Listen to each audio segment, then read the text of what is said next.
एक जहरीले सांप ने जैसे ही नवजात बच्चे को निगलने की कोशिश की, बच्चा जरा भी नहीं घबराया। उसकी आंखें अचानक रंग बदलने लगीं और डर के मारे वो सांप वहीं मर गया। किसी को क्या पता था कि ये बच्चा कोई आम इंसान नहीं बल्कि वो है जिसे मौत छू भी नहीं सकती। पर उसके पिता को इसका जरा भी अंदाजा नहीं था जब तक कि बच्चा 5 साल का नहीं हुआ। एक दिन खेलते हुए वो गिर पड़ा और पिता ने देखा कि उसकी चोट खुद ब खुद ठीक हो गई। पिता की आंखें खुली की खुली रह गईं। शायद उसका बेटा अमर है। सच का पता लगाने के लिए उसने बेटे को एक पहाड़ी के किनारे ले जाकर नीचे धकेलने का मन बनाया, लेकिन दिल नहीं माना। पर किस्मत को कुछ और मंजूर था। एक दिन बच्चा अकेले बाहर खेल रहा था कि पैर फिसला और वो खाई में गिर गया। सिर सीधा चट्टान से टकराया और उसकी वहीं मौत हो गई। पिता ने दुखी होकर बेटे को ताबूत में रखा, मगर जैसे ही ताबूत का ढक्कन बंद करने लगा, बच्चा जिंदा हो गया। पिता की खुशी का ठिकाना नहीं रहा। अब जब यकीन हो गया कि उसका बेटा अमर है, तो उसने ठान लिया कि उसे एक महान योद्धा बनाएगा। 20 साल बीत गए। वही बच्चा अब एक हैंडसम नौजवान बन चुका था। एक दिन वो अपनी मंगेतर से मिलने गया। उसे क्या पता था कि मंगेतर ने उसकी ड्रिंक में जहर मिला दिया है। वो बेफिक्र होकर पी गया और अगली ही पल चक्कर आने लगा। तभी अचानक उसके होने वाले ससुर ने पीछे से वार किया और एक जोरदार हमला करके उसे नदी के पार फेंक दिया। असल में मंगेतर का मकसद सिर्फ उसके शरीर की अनोखी ताकत हासिल करना था। उसने उसका सारा खून निकाल लिया, जिससे उसे ताकतवर बनने की शक्ति मिली। 3 महीने बाद कुल सम्मेलन है और मैं चाहती हूँ कि वो खुद अपनी आंखों से देखे कैसे मैंने उसी के खून से खुद को एक ताकतवर योद्धा बना लिया। लड़का जमीन पर पड़ा पड़ा बेहोश हो गया। पता नहीं कितनी देर बीती। अचानक एक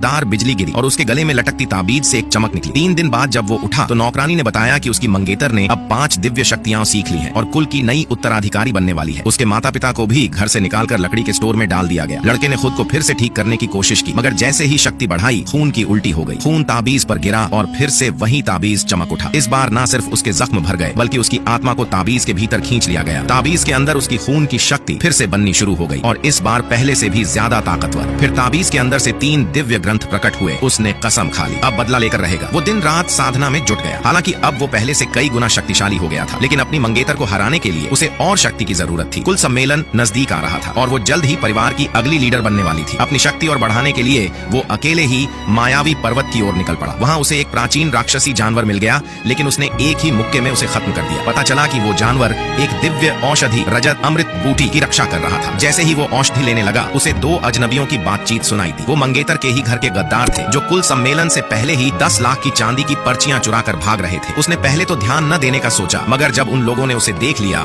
तो उसने चुपचाप निकलने का मन बनाया। बाद में वो आयुर्वेदिक हॉल नाम की औषधि की दुकान पर गया। वहां दवाइयों की कीमत सुनकर लोग उस पर हंसने लगे। तू जैसे फटेहाल आदमी इन महंगी दवाओं के नाम भी ना ले। तेरे जैसे छुपे रहने वालों को लात मारकर बाहर निकाल देना चाहिए। फिर भी उसने कहा, कहां लिखा है कि मैं नहीं खरीद सकता। दुकानदार ने दाम बताए। 100 से 1000 चांदी तक की दवाएं, नीची ग्रेड वाली 30, मिड ग्रेड वाली